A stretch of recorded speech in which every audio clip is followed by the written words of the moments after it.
Hold on, this IG.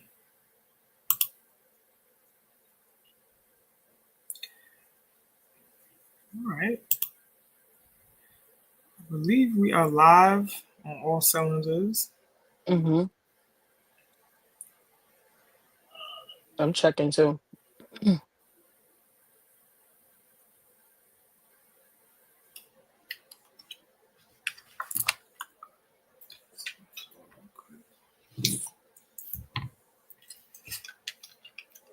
What's good, y'all? What up, everybody? Nice to see y'all again. It's the first day of December. The last month of the year in 2024. This year went fast. This year went fast. So like the year started off with the Cat Williams episode, and from that set the precedence for the year. Okay.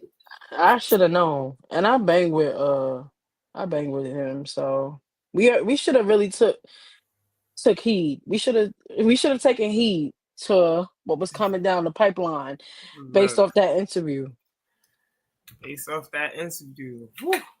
Happy holidays, Natasha. I'm in the RG comments. Okay.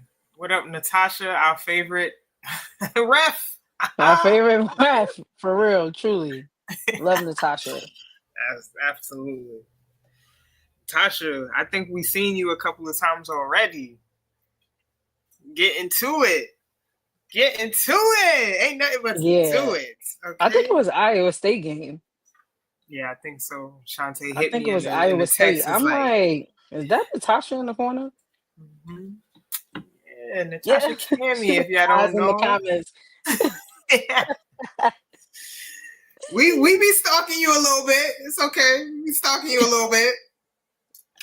Yeah. But yeah, y'all know, we trying to figure out what's the best time. So we experimenting with a couple of times, y'all. Okay. So this is why this is a different time today. We usually in the evening, but we trying something new. Okay. We starting a little earlier to get our day, because we got stuff to do later on. So, and we got a few games to watch. We got stuff to do. So we just wanted to come on here a little earlier. So we appreciate y'all. But as always, welcome to the 21 Titles Recap. And I am your host, Brittany, and this is my lovely co-host, Chantee. Yeah, and really what we do here is kind of bring to you the weekly happenings in the arenas that we feel are, we feel like we need to put y'all to know about. So like essentially business of sports, which we love to talk about, right? Women's sports. We're going to get into some of the college games that we happened to watch this past weekend. Couple of upsets that we did not anticipate, but we're going to talk about that. Obviously, NIL, brand deals. We got some stuff to talk about. Business. And then we kind of finish up with culture, music, art, film, fashion, food. Yeah, I know I'm a health and wellness enthusiast. So I let you down yesterday on my shenanigans. I let Brittany down.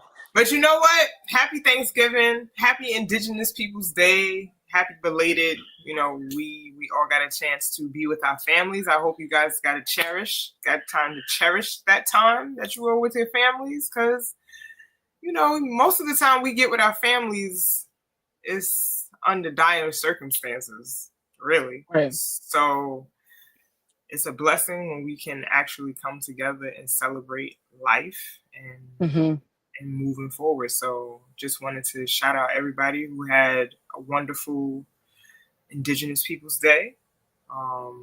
And moving forward into December, which is the last month of the year. No, it's really crazy. Okay. I'm not and sure. It's yes, it's very cold. Like whoever turned the weather up, y'all did it. Y'all did it. It's brick. I am in New York City still. Yeah, And see, it was Chantee got cold. that hat on. See that? It's cold. It's cold. It's cold. It smacked me this morning. I'm not gonna lie. Hmm. It It is. smacked me.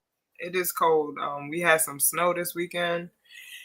That's one of the reasons why I could not get to Jersey. I wanted to get to Jersey to watch Rutgers versus Marquette, but unfortunately, I did not because I live in the boonies, and with that comes bad weather. And sometimes you just gotta be like, I gotta chill. You feel me? So yeah. We're gonna Wait, start before we off. start, Yeah, go wait, I ahead. want to say I hope everybody took advantage of. Listen, I'm not a Black Friday person. Listen, Hmm. Okay, yeah. I got a lot. Yeah, Brittany and I have a lot of subscriptions, and I feel like even those watching us right now, y'all do too. Like we're moving into this space of everything is subscription based. Like Right. Correct. from articles to your shows, series, movies, everything is subscription based. you Hmm. know Basketball games, in order to watch, you got to have a subscription. But Right. StreamYard, baby, we use StreamYard to talk to y'all every week. And StreamYard, y'all really tried to dig in people's pockets That's a fact. this year. They tried to go up X what? 200, 300. 300x. Honestly. Yeah. 300, literally. Y'all tried to go StreamYard, y'all are crazy. And if anybody from StreamYard is listening, y'all are wilding. But I say all that to say, take advantage of the Black Friday deals, because that's why we're here today. I'm gonna be honest. Okay. Shouts shouts to the percentage off. That's where you gotta catch the sales. Like if anything, Yeah. obviously people be buying clothes and stuff like that. But for those that have a lot of subscription based services, this is the time to really like catch those sales. So um that's Correct. where I like to take advantage, y'all. So Correct. Correct. Correct. To be just wanted honest, to say that. I love that you said that because like Black Friday for me is where I come up.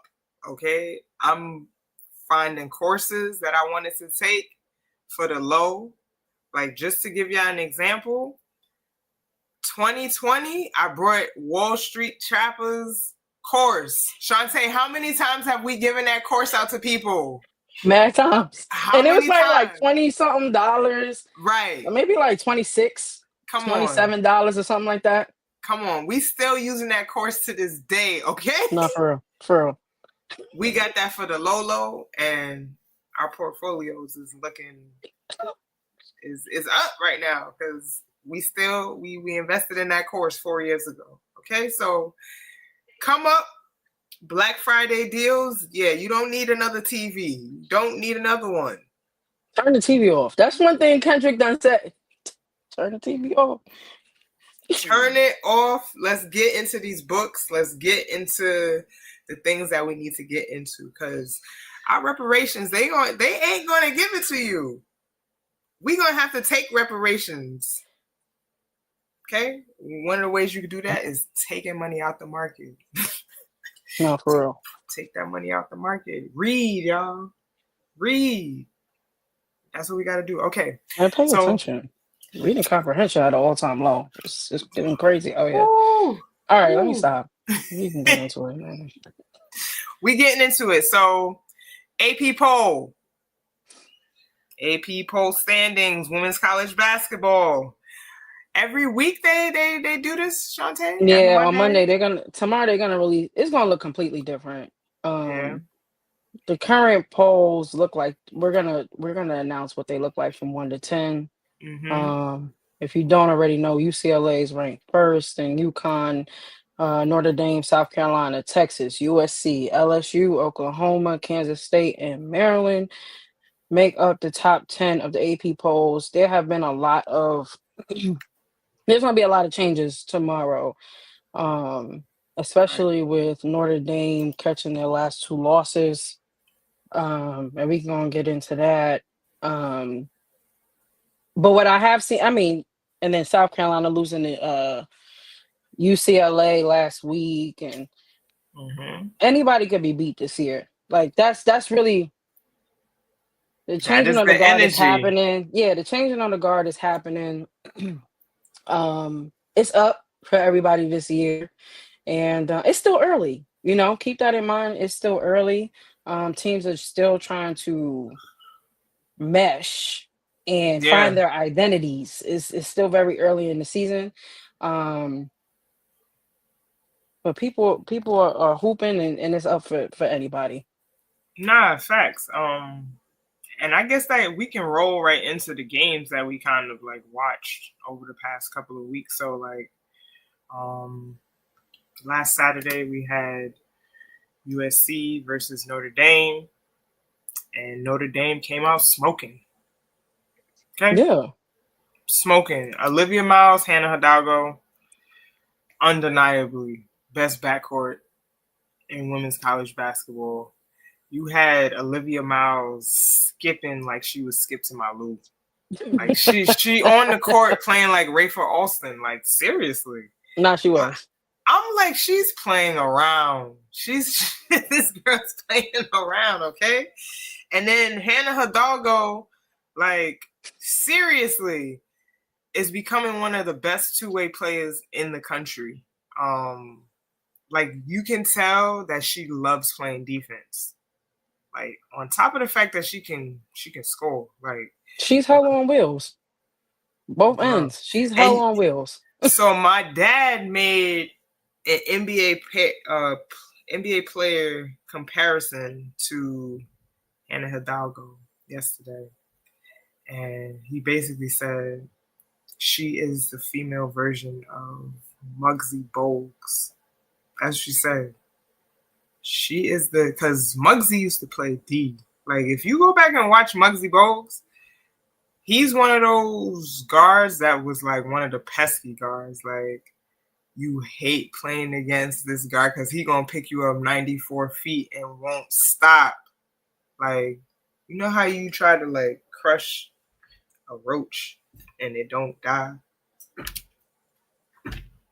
You know how you do that? That's Muggsy Bogues. Like just harassing. So and the pace was very like that game, the pace was fast. Okay? Up and down, back and forth, like I think if you were watching that game, you seen Notre Dame play a complete game, right? And then on the other hand, we seen USC a little struggling. They were struggling a little bit, but that's because they still trying to find their identity too. Juju has to get better at trusting her teammates, and I think that will come over time throughout the course of the season. But it's early right now, and you can tell by her shot selection that she does not trust her teammates. So I think that's going to improve throughout the year. Your thoughts on the game, Chantee? That specific game, Yeah. Notre Dame, they set the tone very early, like you said. They also were swarming on defense. The Yeah, only other team that I saw swarming defense like that as of late, like I told you offline, was Louisville. right. Um, Active hands, always in your face, um, being pests, making it hard, and that's exactly what Notre Dame was doing during that game. Um, Yeah. I think that the shot selections taken by Juju during that game could have been a lot better. But I think that speaks to Notre Dame's defense that game as well. They had her, I mean, in Evan's words, there was a lot of forcitivities that she was forcing a lot of shots. She wasn't getting a lot of good looks. Kiki was Mm-hmm. really nowhere to be found that game. She still finished with, I think, double digits, but it was a quiet maybe 15 or so for that game. Right. Was missing a lot of chippies. It just looked like USC just could not find their rhythm at all during that game. Even offline, I know you and I were talking during the game about Talia. Mm-hmm. Um, Van Offling. Still figuring out if she's a great product market fit. I'm gonna be honest. I mean, I think this is analogous to what we seen when Haley Van Lith was at LSU, like trying to figure out if this is the product market fit that we really, we coming over here to obviously to team up and to do the super team thing, but do we fit? Because she looked like she was deferring a lot in the game. Like, Talia, we know what you can do. Like, come on. She was settling at the 3 on Yeah. on the wing a lot, specifically on the left side. And that's where we at really with the transfer portal too. Like you said, like of course, I think there's pros and cons to the transfer portal. And it's still early. Like I think that the teams are still meshing, and hopefully Talia will settle in as time goes by. But within these last or first couple of games into the season, I think she's still trying to find where she fits in What's her to role? the team. What else? What was some other takeaways that I had for that game? You said you liked Kaylee at the point instead of Talia. Yeah, I prefer Kaylee, and we got the opportunity to see Kaylee before she entered USC. She just seems like I'd rather her play the point than Talia. We'll see how that goes throughout the season. And during that game, Kennedy was out. So Kennedy Smith was missing that game. They definitely missed her on the floor. But they just seem out of sorts during that game. I think their coach is going to have to make adjustments. I think that it looks like they're all adjusting to not having to lean on Juju like they did last year. Right. And with that being said, there's gonna have to be adjustments made with plays being called and things of that nature. So Notre Dame was looking like they did everything right that game. They just was on point both offensively and defensively. So that was a great game for Notre Dame. Right. Nah, it was a wake up call for USC. So moving in to and also USC, they didn't have Kennedy Smith, so I would like to. I think that she's one of their X factors. I hope that whatever minor surgery she has is really minor, because I think she's an integral piece for them, especially if they're trying to get to a Final Four this year. She has to play for them. So looking forward to seeing Kennedy Smith coming back after this minor knee procedure. I think that if they do what they need to do throughout the course of the season, I really feel like and they bring Kiki along and make sure Kiki get touches and don't shy away from Kiki, Juju, Lindsay, Gottlieb. Coaching too, that's coaching too, right? Like making sure that we call timeout. Look, Juju, we got another superstar on the team. Let's get her the ball. Okay? So just making sure. I think that if Kiki comes along the way she needs to, Kennedy, Kaylee, and Juju just continues to improve, I think USC can be a Final Four team. Okay? Yeah. Next game we had was the big one, UCLA versus South Carolina. South Carolina took an L. Okay, Yeah. UCLA beat South Carolina 77-62. And UCLA definitely looked like they came prepared.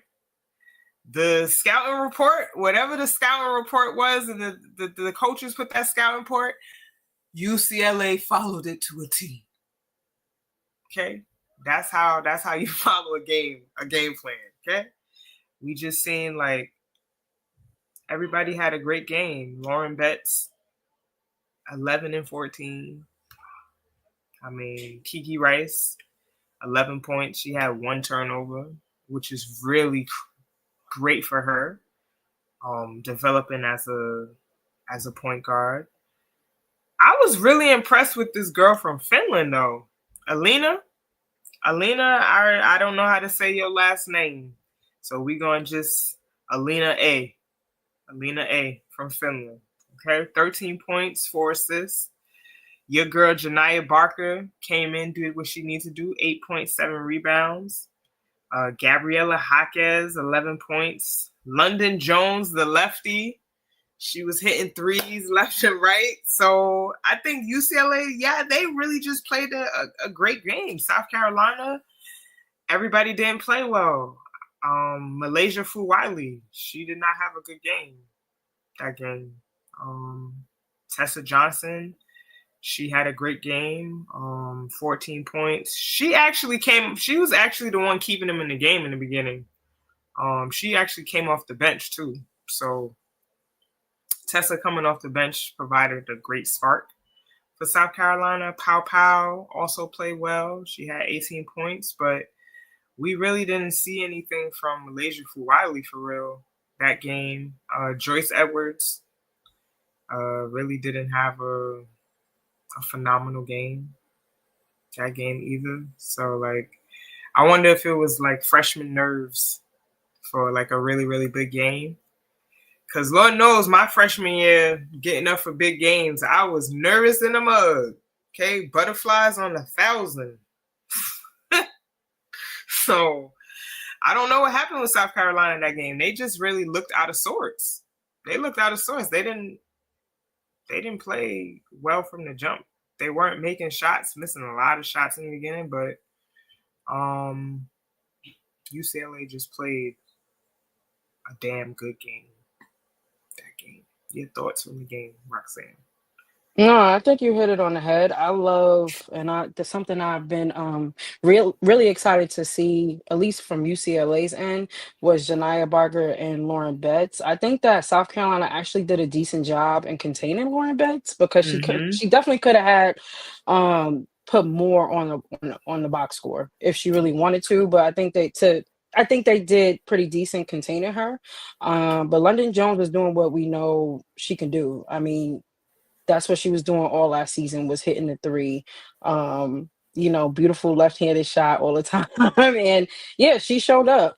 She showed up big. I think that Janiyah Barker can, as the season continues, I think that I'm looking for her to step up a lot more and really fill up um the bucket, honestly. Fill up the hoop with some more points, honestly. I'm looking forward to the development of Lauren Betts and Janiyah Barker together because I think that that could be a great duo for USC. I think that Kiki Rice looks a lot more developed and she looked a lot more confident going into the game, into Mm-hmm. that game specifically. Like you mentioned, she had one turnover. She just looked confident taking care of the ball and driving to the basket that day. Um, so yeah, I think that UCLA looks like a really good and complete team. Um, and I'm looking forward to see how they continue to do as the season progresses. I think South Carolina will be fine. I think that I mean, we saw that after this game, they went on to play Iowa State and beat the hell out of Iowa State.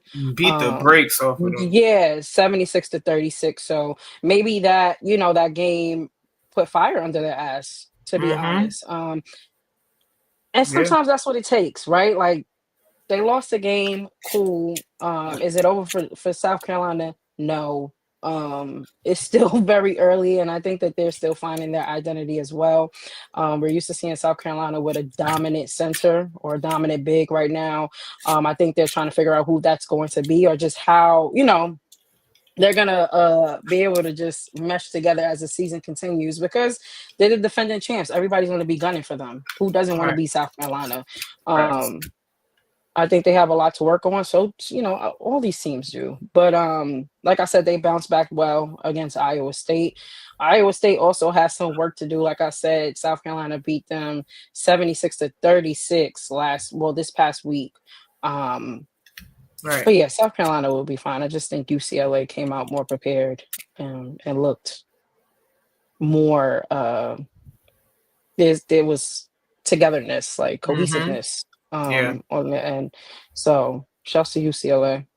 Yeah. I mean, and that just goes to show you, like, you regroup, right? Like, South Carolina lost to UCLA, and then they came out the next game and just pummeled over Iowa State. Okay. The same. I mean, and also too, Notre Dame. Notre Dame just got a reality check at the Cayman Islands Classic, right? Like, they beat USC last week and then went to the Cayman Islands Classic and got beat 2 days in a row. So TCU beat Notre Dame 76-68 on the 29th, which was Friday. And a very great showing from TCU's kind of core three, if you want to say. Sedona Prince has been playing very well this season so far. 20 points, 20 rebounds. I mean, she better get 20 rebounds. She's 6'7". Come on. Nah, but that's I love that. Haley Van Lith has been playing very well. She's looking like we've known her to like play. She's playing like that again. 21.7 assists, looking very confident. And then I really like Madison Connor, the other guard. She is a great kind of like piece for them. Can shoot. She relieves the pressure off of Haley a little bit. Sedona can pass out to her also, like when she's getting doubled on the block. So I really like that for TCU. Notre Dame, Olivia Miles didn't really have a good game. I'm questioning, was she in foul trouble or something? Because I didn't get to watch the games. There's too many subscriptions. Like we opened up the opened up the show with. You got who does Flow Sports? Okay, because Flow Sports. Where did you come from? Okay, because all these games is on Flow Sports. I ain't got Flow Sports. Okay, so I'm looking at the box score and the play-by-play on ESPN app. Okay. But who y'all think got money like this to be buying all these subscriptions? I already got to pay for ESPN Plus. Like, come on. All right, but Hannah Hidalgo, she did what she needs to do. I don't think she shot well from the floor, though, but she still ended up with 27 points, 9 rebounds, and 5 assists. Sonia Citron. If y'all don't know Sonia Citron, she's a pro. She's a pro, okay? She wound up with 14 points. But yeah. TCU trailed in this game by as much as 14 points and came all the way back. That's a big deal. Yeah, it is. That's a big win. That's a good win. They shot 61% from the field. 4 of 9 from That's the a good three. win. That's a great win for them. It's a great win. Like you said, Haley Van Lith. I mean, nobody questioned if Haley Van Lith could hoop. Now, granted, there were people questioning if she could hoop because of her performance while she was at LSU. Correct. But for those that have watched her throughout her collegiate career, you know that she wasn't really looking like herself last year. She was playing out of position, was doing adjusting just about the whole season. Right. So she just looks a lot more settled. I mean, we watched her play 3-on-3 this summer, and Brittany and I spoke offline, and we do think that I think it helped her confidence. She just looks more confident going to the hoop, making better decisions. She's just getting settled in, and her confidence is definitely back. So I love that she's thriving right now, and I hope that she continues that throughout the season. Because TCU looks great. And yeah, this was a big win for them. I think going in, a lot of people had Notre Dame beating them. Yep. Especially again with just the swarming defense that Notre Dame brings, and to know that during the second half, TCU shot 61 from the field. They Yeah. shot their way back into the lead and closed on a 14, like you said, a 14-point deficit. So hats to, my hat goes off to TCU. Again, that's a big win for them. That was the first loss of the season for Notre Dame. And I Yeah. guess we could just roll into yesterday's game. Notre Dame then play Utah. Utah's good. Let me They just also are. start by saying that I didn't watch the game yesterday. To Brittany's point, it was on Flow Sports, but I had the opportunity to watch Utah play. I think maybe the first 2 or 3 games into their season, and they're good. Utah's still good. They're not ranked, but don't be fooled. Um, and they showed up yesterday. They beat Notre Dame yesterday. This is Notre Dame's second loss in a row. They beat them 78-67. Um, Mm-hmm. they have four players in double digits yesterday. For Notre Dame, I also want to give a shout out to Leah Two King because she's just been Mm-hmm. Yeah. Liatu. yeah Come on. showing up. Showing up. She had 16 and 11 points yesterday. Olivia Miles, comes to find out, was in foul trouble yesterday. She had 8.7 assists, 4 rebounds. I think that really took a toll on Notre Dame late in the game. Utah shot 14 for 24 in the second half, including 6 of 9 from the 3-point range, and made 11 of 13 free throws in the fourth quarter. While Notre Dame shot 10 of 31 after at the Mm. half. Mm-mm. So That ain't gonna cut I it. think that tells the story right. That tells the story right there. I think that Notre Dame will be fine. Again, it's still very early. Um, They do have players that are still injured, but they'll be good. They'll be fine. But again, just goes to show that you can't sleep on nobody. It's still very early, but these players Mar- are they win. They trying to get these wins. March is about to be really crazy this year. March Madness for the women. Like, mind you, Utah just lost their coach. Right, Okay. Lynn Roberts just got hired by the Los Angeles Sparks to be their head right. coach. She's been at Utah for 10 years right now. So, like, this is she's been building Utah's case for a while now, and the guards that they have on Utah, I really like them. Gianna Neepkins, Mm-hmm. she's good. I Yeah. like her. She can shoot. I think she was the guard that hurt herself last year when Allison Peely was on the team. I think she hurt her foot, so she's coming back this year with a chip on her shoulder because she didn't get to do what she needed to do last year. Okay. Kennedy McQueen. Just put these names on y'all radar, okay? Gianna Nipkins, Kennedy McQueen, Jenna Johnson, Madison Wilk. Okay? Utah is a good team. So keep them on your radar. They just beat ND. And hold on, I think we had a comment from YouTube. It says Notre Dame isn't a number 3 ranked team, and Hidalgo is overrated. Ooh, spicy. That is very spicy. I don't think she's overrated at all. I disagree respectfully. I think Notre Dame is they a tough team. They a tough out. They're a Yeah. tough out. They're a tough out. I guess my question is like, who would you have? Then who would you replace them with in the top 10? I guess is my question. Um, but they're a tough Yes. out on offense and on defense. They're a very tough out. Um, Yes. I'm but gonna I would also disagree. I'm gonna also say I disagree with you. Mr. Gullah accent. Um, First and foremost, Notre Dame is a number 3 team. If you look at their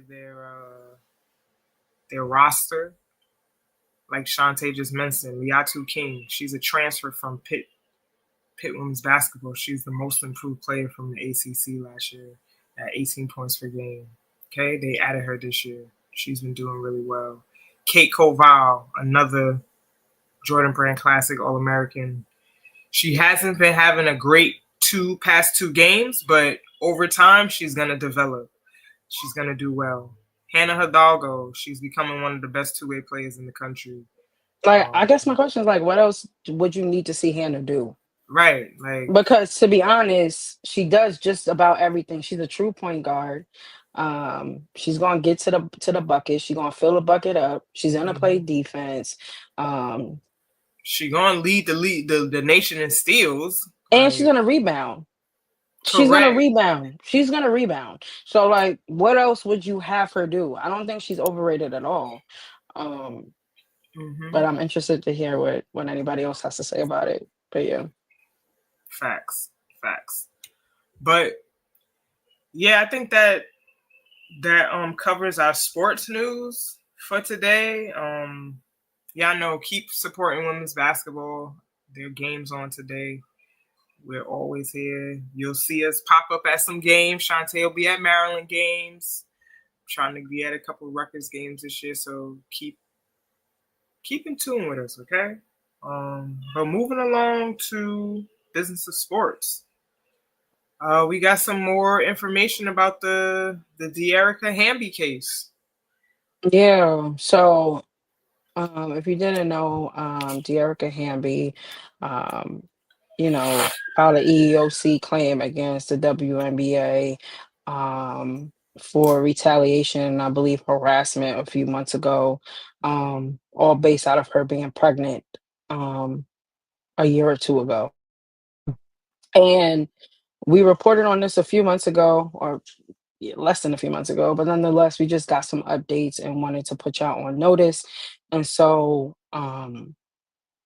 De'Erica Hamby's attorneys actually filed a memorandum responding to a recent WNBA court filing where the W insisted that Hamby's employment lawsuit falls apart because the WNBA is trying to say that she's not. I said she. The WNBA is trying to say that they're not De'Erica Hamby's employer, which essentially would make this whole claim fall apart under the EEOC.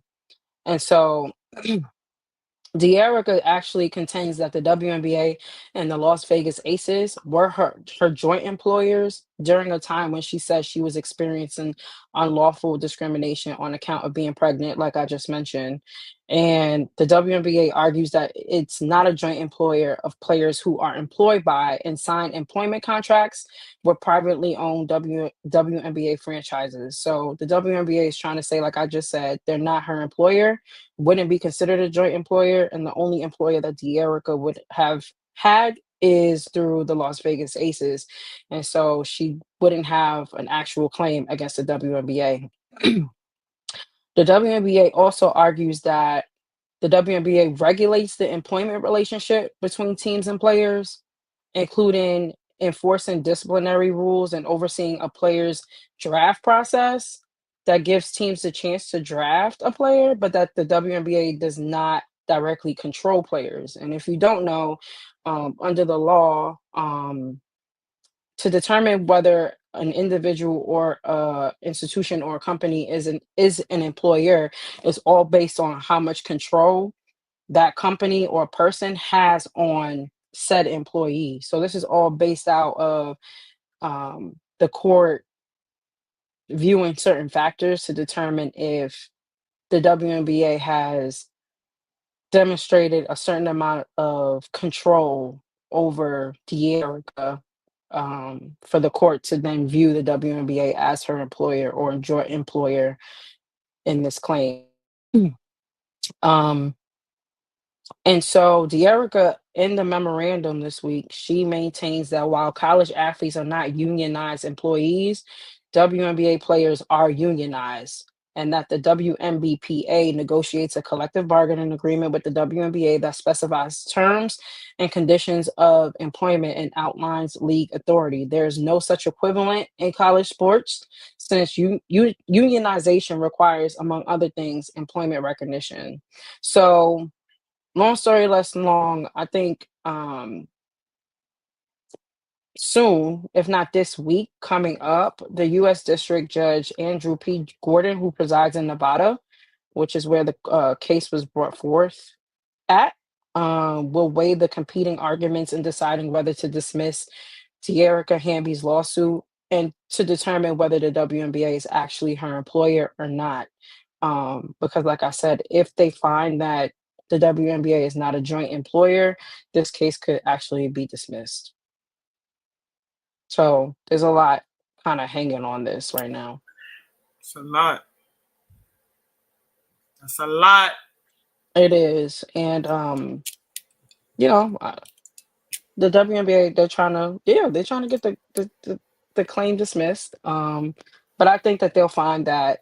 I hope. Well, even I'm not gonna say I hope because then I'm coming off as biased, but I would think that they would find that the WNBA is a joint employer with the Las Vegas Aces. Um, Considering like they arrange the league, they arrange the franchises. Right. Yeah. So I mean, what I didn't mention is like De'Erica brought forth case law, the WNBA brought forth case law to kind of show both of their sides. But I think that the court is going to rule that the WNBA is going to be is considered a joint employer in this situation with the Las Vegas Aces. So we'll keep y'all posted, but just wanted to give you an update with that. The WNBA trying to duck smoke? Yeah, I mean they're trying to get it dismissed. We want this to go away. We want this to go away. So not mad at the angle. Not mad at the angle, but I think that the court will decide that the WNBA is a joint employer. That's messy, dog. That's messy. Gotta get up out of there.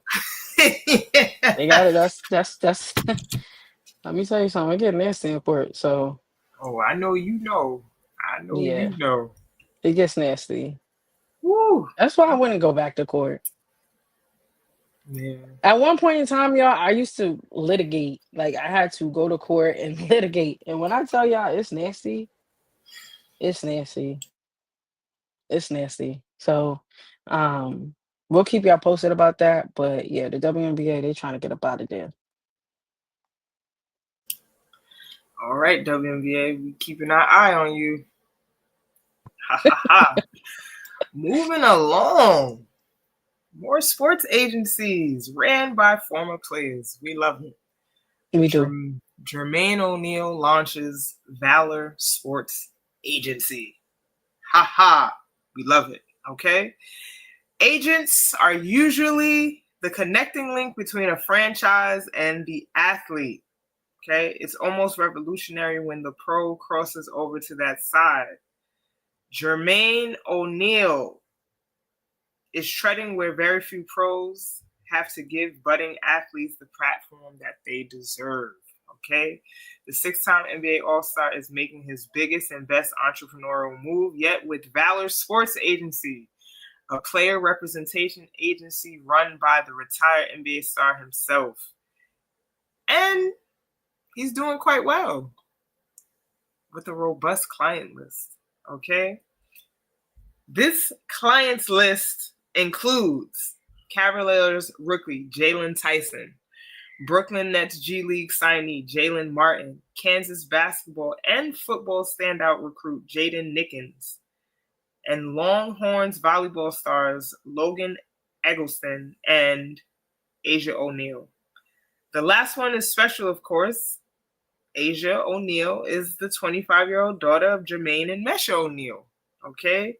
Last year, we seen her and the Texas Longhorns win the national championship in volleyball it was crazy for the second year in a row. Yes. They went back to back. Okay. Fire. And just shout out to the Pro Volleyball League that she's also in. They just had their draft like last week. And it's fire because like I feel like only men have gotten celebrated when they get drafted into the professional leagues, and for them to have the women being recorded and seeing their reactions live was really something else. So I got a chance to watch that on ESPN a little bit, like little clips in here and there, and seeing the women get their names called and having their family around. So shout out to the new volleyball pro league that Asia is a part of, and she's kind of pioneering. I think And she's good. She is good. She's good. If you haven't watched her play, definitely watch her play. And Jermaine was looking like a proud father once they won. Like it's just it was dope to see that. Yeah. It was very, very, very good to see that. But she got 2 national chips under her belt. Jermaine O'Neal is actually not new to this. He's actually true to this. He collaborated with Tracy McGrady in 2020 to establish their sports agency called 7-1. And they have not broke up the business. Jermaine is still associated with 7-1, and they're kind of like overlapping clientele. That includes Baylor and 7-1. So I guess he's just kind of like branching off and kind of like doing his own thing. But Jermaine O'Neal said when he launched VSA, he expressed how much this agency means to him. Baylor Sports Agency is the true realization of my long-standing passion for sports and sports management, combined with a deep commitment to providing top-tier representation and services to athletes. Our mission at Valor is to empower athletes to achieve their full potential, both on and off the field, through personalized and strategic guidance tailored to each individual's unique journey. So I just want to say this because I've been one who has signed with an agent before in my previous life when I was a professional athlete. And ultimately, my piece of advice is to find an agency that is really going to push you as the client. A lot of these agencies have 1,000 people on their staff or on their clientele list. So sometimes when you're an emerging player, an emerging athlete, and you're trying to establish yourself, going to a big agency may be a deterrent to you because they have other big stars on their list. So I'm very excited to see more player represented agencies pop up like this. I know we reported on time with Ramon Sessions and what's her name?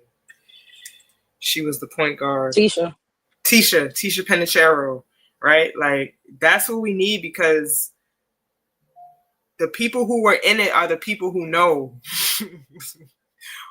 Like, I'm not sure if y'all are hip to what's going on to Noah Vonleh, but with his whole case with the Chinese sharks over there and how he's been getting just a lot of bad practices are going on right now. Like, if you don't have an agent that really cares about you and is only driven by the opportunity of profit, then you got to get out. You got to get out. Well, I was going to ask if you wanted to talk about your experiences because a lot of the people that we grew up with that did go overseas, they usually are subjected to bad practices. And then what also happens is like most of y'all, if not all of y'all, are signing agreements out of the country. So those countries and the individuals that y'all are involved with know that y'all are not about to go back to that country to sue them. Because who has the time and who has the money?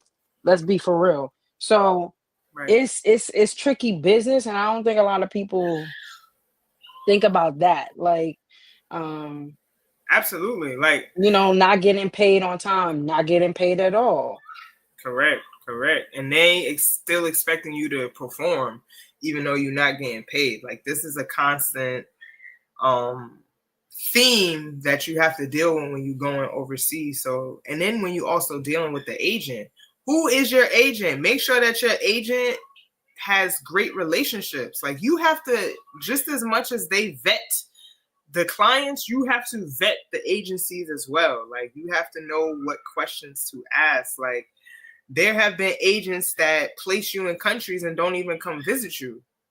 You know, like, if you have an agent, you would want the agent to actually come out and make sure that you set up correctly in your country, right? Unfortunately, I didn't have that with my agent. Like, my agent had a long clientele list, and I also got my agent as a referral from one of my former teammates or former coaches, essentially. So, like, now you have more options. Okay, now the options are a little bit more spread out for you. So just do your due diligence and see what clients they already have on their roster.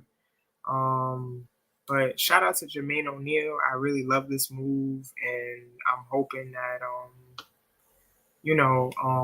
a lot more athletes will see why this is such a big deal now, and give them a chance. Like, give smaller boutique agencies a chance, because it's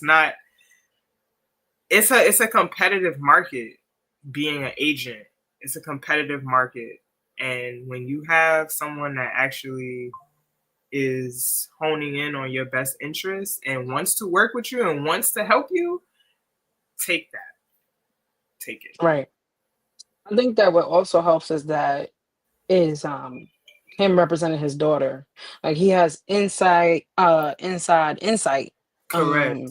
because of his relationship with his daughter. Like, I'm sure he's able to ask her questions, more personal questions, obviously, than he would be able to with other clients of his. So Correct. he's getting to see and develop in real time with his daughter, which hopefully will bring about positive results with the other clients on his clientele list. So I think he's also at an advantage because of that. And like you said, it's really competitive, but it seems like he's leading from, like you said, like a place of knowing. Like, Yeah. Jermaine O'Neal Experience. is Jermaine O'Neal. Like, he's a hooper. He has that experience.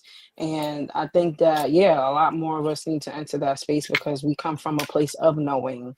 Right. So shouts to Jermaine O'Neal. This is great. I hope that he continues to do well and that his client list continues to expand. And we continue to report on it. So this is dope. Absolutely. Moving along, this is another key date for the WNBA that you should be abreast to and privy to. On Friday, December 6th, will be the WNBA's 2025 expansion draft. Okay, we just wanted to give you some quick facts about what's going to be going on during the expansion draft. So essentially, let's get into it. What is an expansion draft? Okay. An expansion draft is a process used by professional sports leagues to allow a new team to build its roster by selecting players from existing teams. In this case, the WNBA's 13th franchise, the Golden State Valkyries, which will debut in the 2025 season, will be able to select a player from a designated pool of unprotected players from each of the current 12 WNBA teams. Again, the expansion draft is scheduled for Friday, December 6, 2024 at 6:30 p.m. Eastern and will broadcast on ESPN. Okay? So, who are the players that are available in the expansion draft? Okay? Each of the 12 existing WNBA teams will submit a roster list that includes every player they have the rights to, covering active, suspended, draft lists, or reserved, core, and retired. Okay? Each team can protect up to 6 players from this roster list who will not be available for selection. All other players on the team's roster list who are not protected will be made available for selection by the Golden State Valkyries in the expansion draft. Okay? So each team can protect up to 6 players, and everybody else is fair game. Okay? When do the teams submit their roster list? So this past Monday, on the 25th, every team submitted a roster list that stated the 6 players they protected and the other players that are unprotected. Okay? How many players can the Golden State Valkyries select? The Valkyries will have the opportunity to select one available player from each of the current 12 teams. Okay? Moving along. Can Golden State select a player from a team's roster who is not signed for the 2025 season? Yes. If a selected player is not signed for the 2025 season, Golden State will receive whatever rights to such player the existing team would have had if that player was not selected in the expansion draft.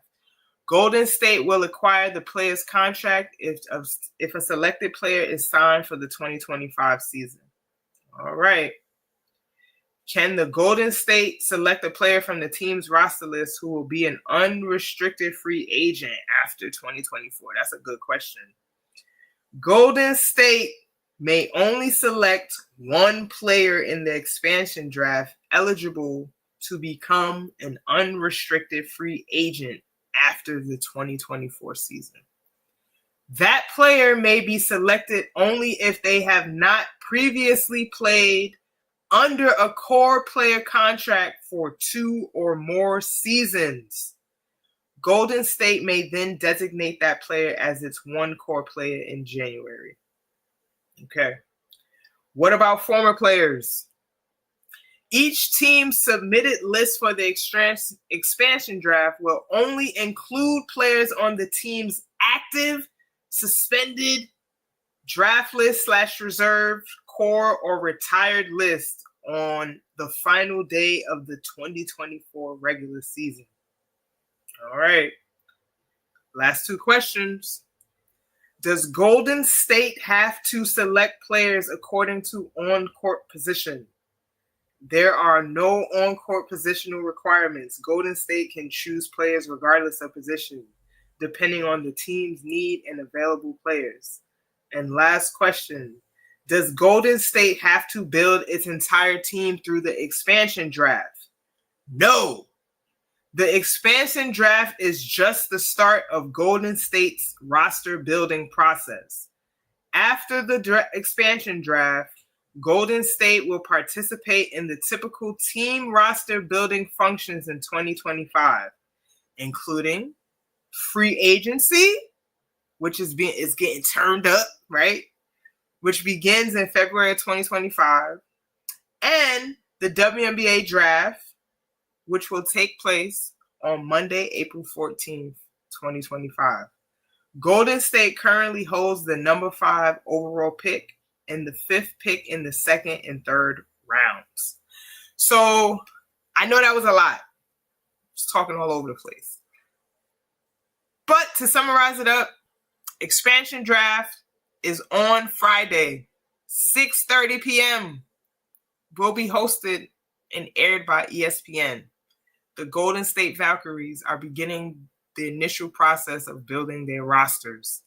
And we will see who these teams actually cored or had as they 6 protected players. So we'll find out all the details on Friday.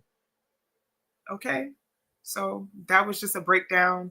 Hopefully you guys watch the draft, because this is like the first time they ever aired it.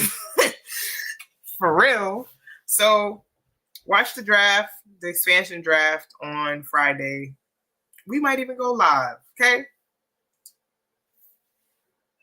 Thank you, Brittany. And I hope that y'all picked up what she was putting down. Watch on Friday. For real, watch on Friday, and then we'll circle back with y'all so we can have a further discussion about it. Alrighty. We'll see. We are now moving into NIL news / college sports news. If you didn't know, this past weekend was the Vegas Showdown. That happened just for men's college basketball. That was an event that played actually this weekend. I didn't mean to say this I mean, this week. I didn't mean to say this weekend. It happened on Tuesday, November 26th. And the doubleheader featured top 10 players such as powers such as Duke versus Kansas, along with Furman versus Seattle. And speaking of Duke versus Kansas, it averaged 2 million viewers and became the most watched game of 2024-2025 season so far. Um, so yeah, Kansas actually beat Duke in the Vegas showdown. It made it the most viewed contest of the season, meaning the network not only has the top game of the year, but also out of the 10 most watched matchups so far. I didn't watch that game. I have been watching a little bit more men's college hoops this season. Um, and it's looking competitive. I will say. I mean, from watching Rutgers play, Mm-hmm. who else? Auburn. Um, I watched Duke this season. I watched North Carolina this season. Mm-hmm. Um, but yeah, Kansas left with the win against Duke this past week. And you know what? I'm gonna say this because I was watching a little bit of this game. Kansas. So you remember Hunter Dickinson? We reported when he He transferred from transferred from Michigan. Yeah, to Kansas because of the it NIL was a bag. whole debacle. Yeah, yeah. So in that game, he got thrown out. Like they called a flagrant 2 on him, which really didn't look like a flagrant 2. But Why they called that? because it just looked like the play. They shouldn't have called it. They shouldn't have taken the foul to a flagrant. But let me just say this. They were trying to win the game for Cooper Flag because I know how y'all do this. The machine, y'all putting the machine behind that young man's back. Okay? We see it. He did not have a good game that game. Young man's so good. He's good. But y'all gotta chill with the machine. Y'all gotta chill. Cause they was really trying to get Kansas to lose that game because of that. Like the refs. See, I didn't watch the game. I didn't catch it. Okay. I didn't catch that game. I mean, now you're making me want to go back and watch. The refs were really wilding, but now we Cooper Flag know is next up. They got him as being next up. Mm-hmm. We know the drill. It don't matter if Duke win or lose.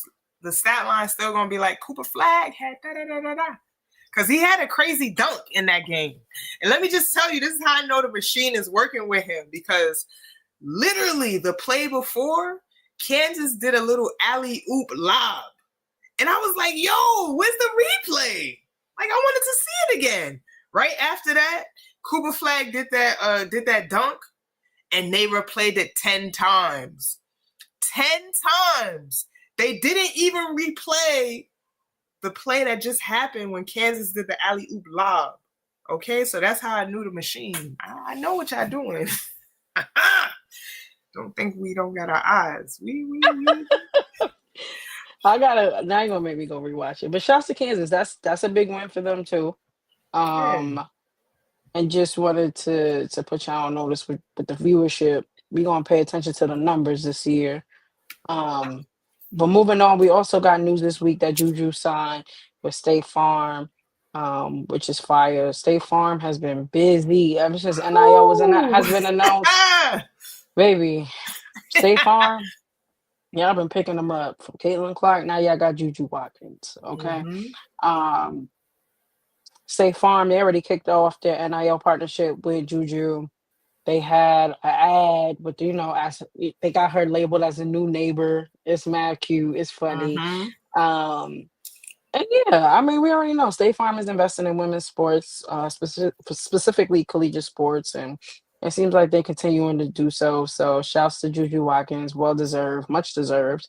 And shouts to State Farm. Shouts to State Farm. State Farm is one of the earliest big brands that understands, like, we just seen the Juju commercial roll out this weekend. Like, yes. Yes. Anybody want to play one-on-one? No, nobody want to play you one on one, Juju. No, not Juju. You gonna have to pass, my girl. Gotta pass, my girl. But But that's I love how they opened up the commercial with like, man, I think I have a load of bad juju, and then she pop up. Papa. She was like, no, that's not the juju that you need. You need State Farm. Right. I love that. Okay, Yeah, I love that. yeah, they was clever. And I They saw her doc. I didn't watch the whole thing. I think I saw like part two. I love what they're doing with just showing like her transition from high school into college. They show like behind the scenes when she was getting ready for prom and you know, all the mm-hmm. things being that Sierra Canyon and all that stuff. So if you haven't watched it yet, check it out. I still have to finish watching it. I just caught the tail end of it, but um I love seeing that. You just get a different like you get to see the player as a person. Facts. Um and I Facts. love that you get to see her mom and her dad and her family and again like prepping for prom and all of the things like Yeah. she's still a very young woman. She's a young woman and just Seeing her getting used to being transformation. yeah as into being a woman and Mm-hmm. like I said, entering college and what that looks like and what that feels like and all the thoughts that um were entering her brain and things she had to consider and stuff like that. So I love it. I love Yeah. to see stuff like that. I think Yeah. they need to do that a lot more often with all players. Like I would love to see all players kind of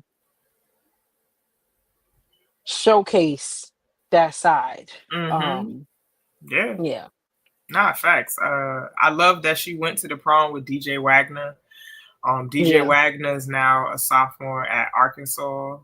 Um, and they're both nice, like, both legit basketball players. So like, I love that.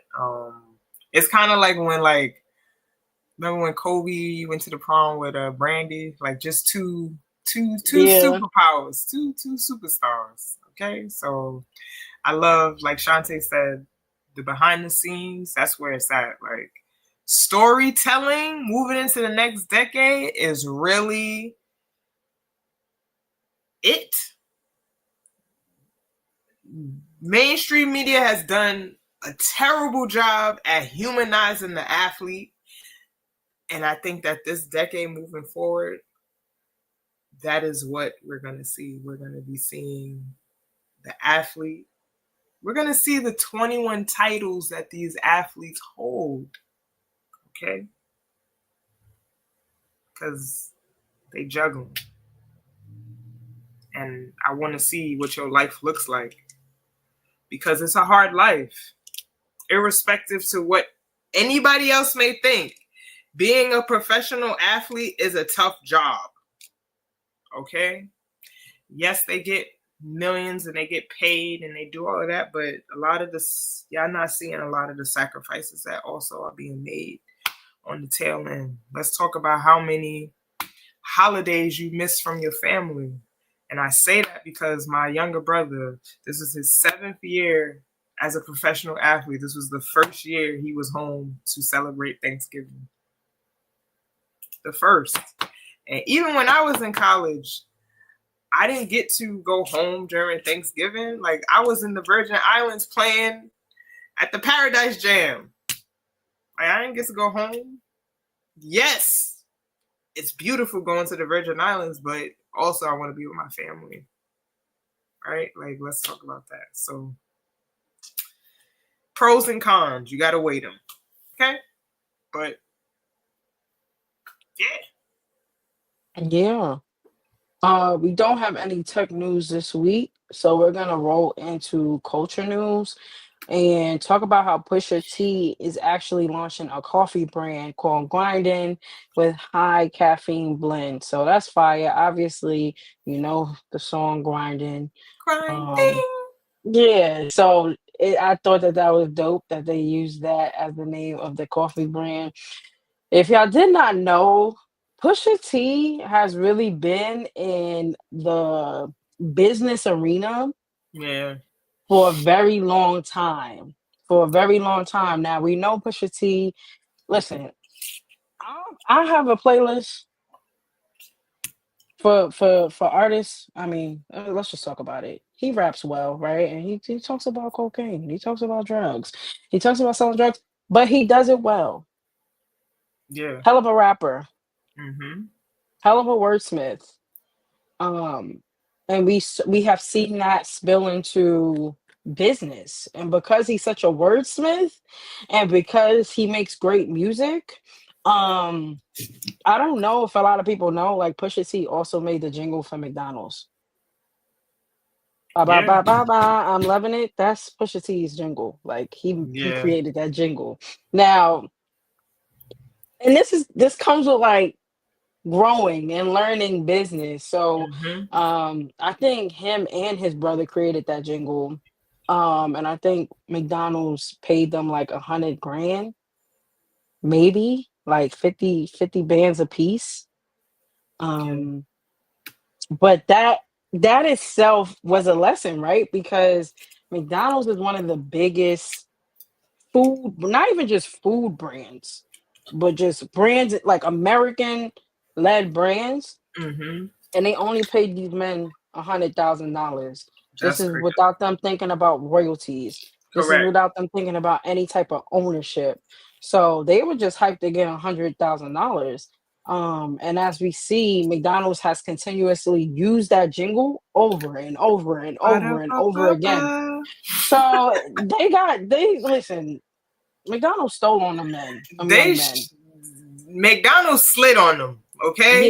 Yeah, like They definitely slid because whoever was in that boardroom, they were in the back of their mind. They was like, yes, they ain't even asking for a hmm they royalty. ain't asking for no royalties. They're not asking for ownership. Mm-hmm. No So I mean, equity. that was a learning lesson right there. However, moving forward, like now Pusha T has the jingle with Arby's, Right. and he understood just the business model and just the business in general, and now he's receiving royalties from Arby's because of the jingle he created. And so I love the fact that he's now transitioning into the coffee business. We have seen Jada Kiss enter the coffee arena. Mm-hmm. So now we got Pusha T, the rappers are really again just using their brand to like expand their portfolios. And um yeah, like I said, the brand, of course, is named after his and Malice's, his brothers' iconic Clips track, "Grinding," which Brittany was just singing. Fans can expect a soft launch this month by way of a high caffeine blend that will be available at Cafe Tropical in LA. And this happened on November 16th. So people had the opportunity to try the new coffee blends. Um, Meanwhile, a proprietary blend from King Push and Company is slated to have its debut in 2025. Next year, we'll also see a nationwide launch of the brand, described in press notes as a premium yet accessible option for coffee lovers. So, I don't drink coffee. For those that do, you should definitely try it out and let us know how it tastes. I'm very interested in knowing how it tastes. What's up, Britt? This is very smart. I'm gonna say this because what's the first thing we do when we launch a business? We launch a brick and mortar site first, and Pusha T's like, no, because he understands business. The first thing you do, because this is how we jump into it, you introduce a product. You introduce a product. He's already introducing his product to be sold in a store that's already established. Like we already in a coffee spot, we gonna put our product in that coffee spot Makes and sense. test it. Right? They actually had Pusha T in the coffee shop grinding up the coffee and Right. serving the people. Need to be face forward or face forward facing to Yes. consumers. And yeah, like you don't gotta pay the overhead. We just Right. gonna Right. yeah, you don't have Intro- overhead costs. Introduce it first because then once we galvanize and figure out how to build a community and y'all actually like the product, because that's the first thing. A lot of people put products onto the market and people don't even like it. You have to test it first. You got to test it. So the fact that he's launching this first and testing the product actually in a space that's already established, yes, that's how you do business. That is how you do business, and that comes from growth. I mean, again, he's familiar with business, and he's had his fair share of what people would label as L's, but those are lessons for real. And so Facts. you'll get it right eventually. And I'm hoping and thinking that this is the opportunity to showcase the fact that, he's learned all these things. And I hope that his business is very prosperous based off those lessons that he learned in the past in different arenas in business. So Facts. this is dope. And this also shows the power of IP, right? Like the name of the business came from his music. Like, we're also seeing J. Cole do that. Like, let's also talk about that. Like, J. Cole, obviously, we're all waiting for the fall of his album. It's not released yet, but in the meantime, between time, he's had the opportunity to create an audio series where there's I think it's 10 episodes. He's talking about the beginning of his career, all the like behind the scenes. You got all the important people or individuals or pieces that were part of his journey that brought him to today.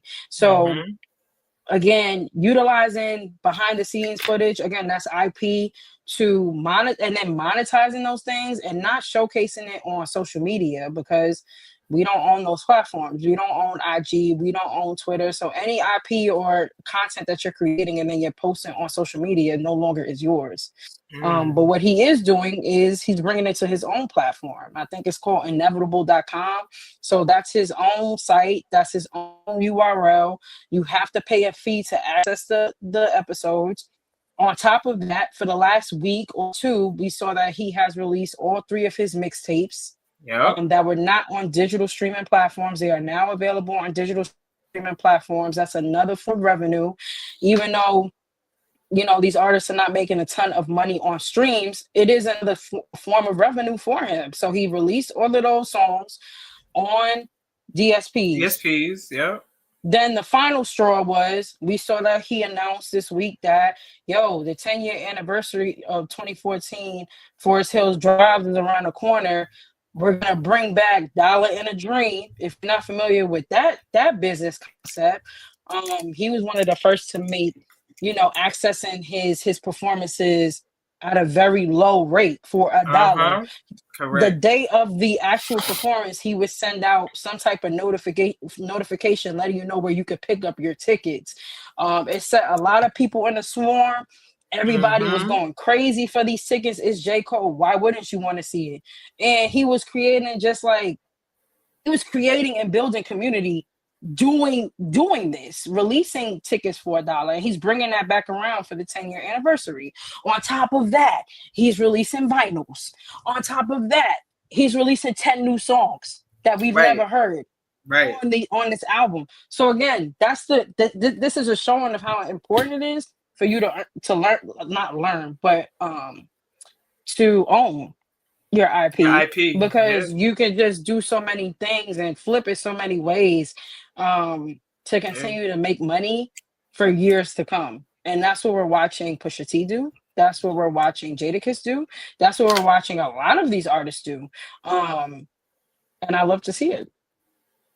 Thank you for that breakdown, because that's how powerful owning your IP is. Like, me and Chantee offline talk about this all the time, how like creatives give their power away by signing contracts that they don't look over.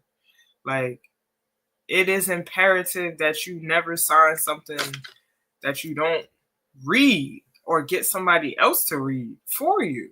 Like, y'all know y'all got a lawyer in y'all family. Y'all better harass them first before y'all sign that paper. Chantee is the lawyer in the family that we be harassing, okay? She the one. So go harass that lawyer. Don't be crazy. Like, break them off with something. They got a lot of, a lot on their plate. Break come off with something, but get them to look it over, because we done heard the story 1,000 times. History does repeat itself, y'all, if we don't go back and learn what happened in the past, okay? So owning your IP is very important. Like, we had this conversation when I was writing my book. Chantee, it's like, yo, you gonna own your IP or you gonna give it up? What you gonna do? Had to make a decision. Okay? So I'm happy I have her in my corner. Get somebody in your corner. Okay? That's important. Okay. Those are important conversations. Look, we have to start having uncomfortable, important conversations for our communities, because this is how we grow. This is how we learn. This is how we don't get hoodwinked.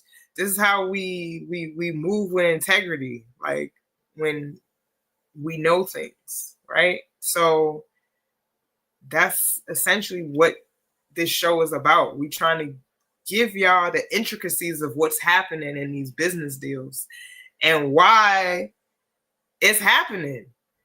Okay? Because at the end of the day, we all talking about we want generational wealth, we want this, we want that, but you got to take the risk.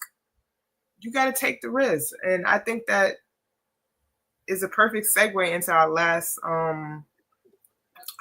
article, where we talked about where we just learned through Earn Your Leisure.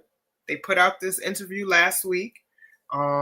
James Harden recently shared how Kobe Bryant's advice to invest in body armor landed him a huge payday. We talk about investing all the time. Athletes are also investors. Athletes are also this, right? I'm so happy James Harden shared this story, because essentially Kobe was trying to create like if you know, in African culture, they have something called a isusu. A isusu is basically like a pot of money that gets rotated every month. So let's say we have 10 people who are part of this isusu, right? Every month, 10 people put money into a pot. So let's say it's $20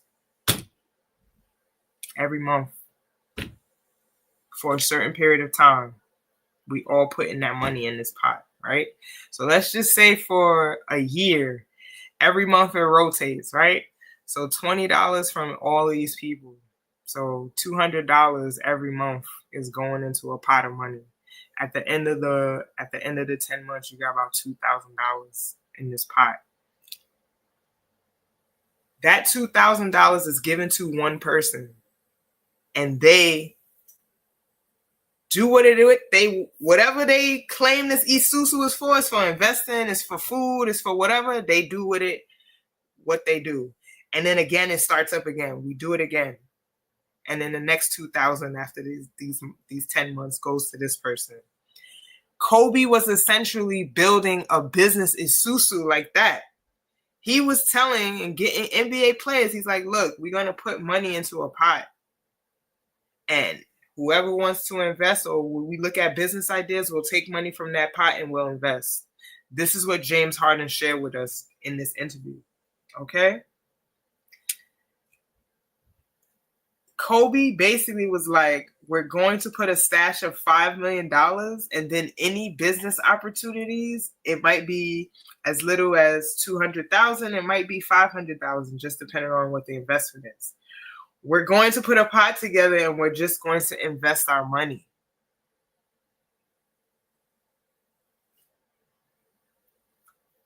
Kobe Bryant. Like, we really gonna be talking about Kobe until the end of time, just because of his impact. Like, this has nothing to do with basketball.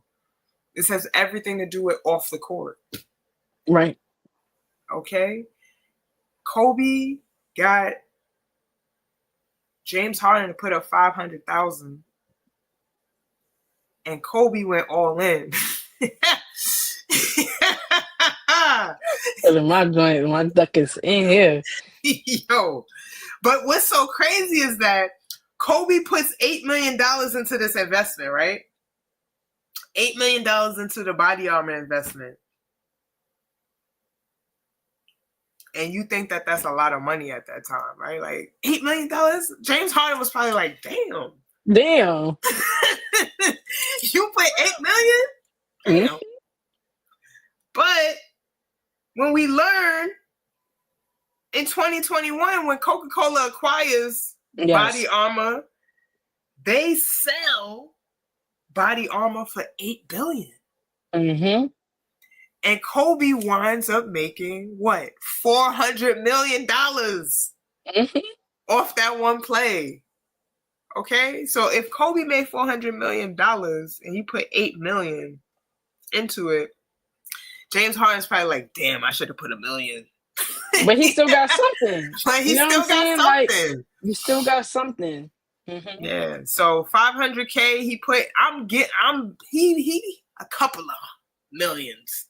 Yeah, he still left off. You made a return on investment. That's the goal. Facts. You don't want to be in a deficit. He was not in a deficit. He made money. That is the goal. And Kobe was out here he was leading the way. Leading the way in so many different ways and in so many different categories. Like, of course, hoops. But off the floor, that man was different. And that's a fact. A lot of the stuff I think we should talk about. I mean, it would go into like conspiracy theory, Brittany and Chantee, but Kobe knew the vibes with a lot of things. Like, very brilliant mind, very forward-thinking man. Mm-hmm.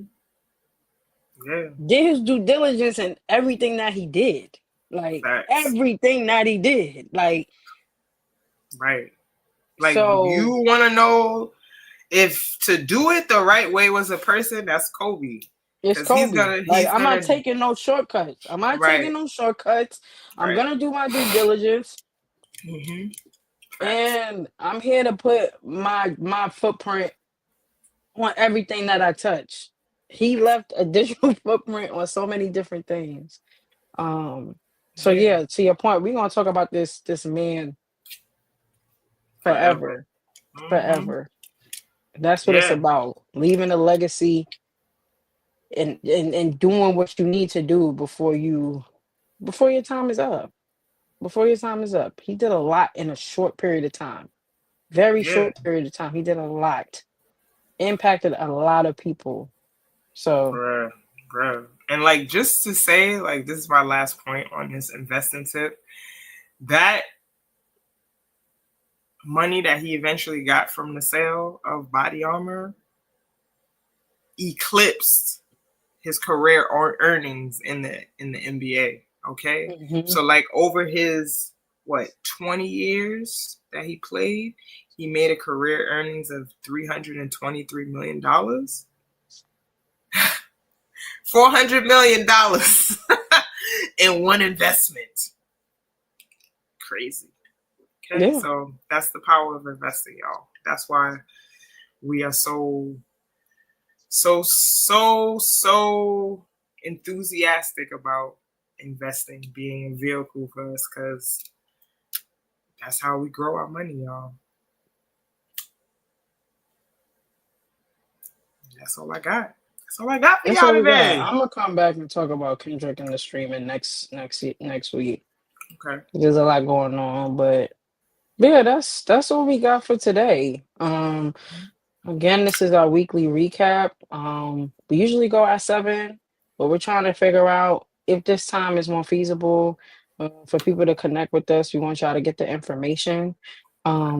As always, we really appreciate you tapping in with us every week. We talk about sports news, mainly WNBA news, business of sports, NIL, tech news, and then culture news. So watch this on replay, share it. We'll definitely be back next week. Brittany, anything else before we get out of here? Nah, make sure y'all following us on all platforms. Y'all see our handles right here. Y'all can also follow us at 21 Titles. Also follow our colleagues at the 9450.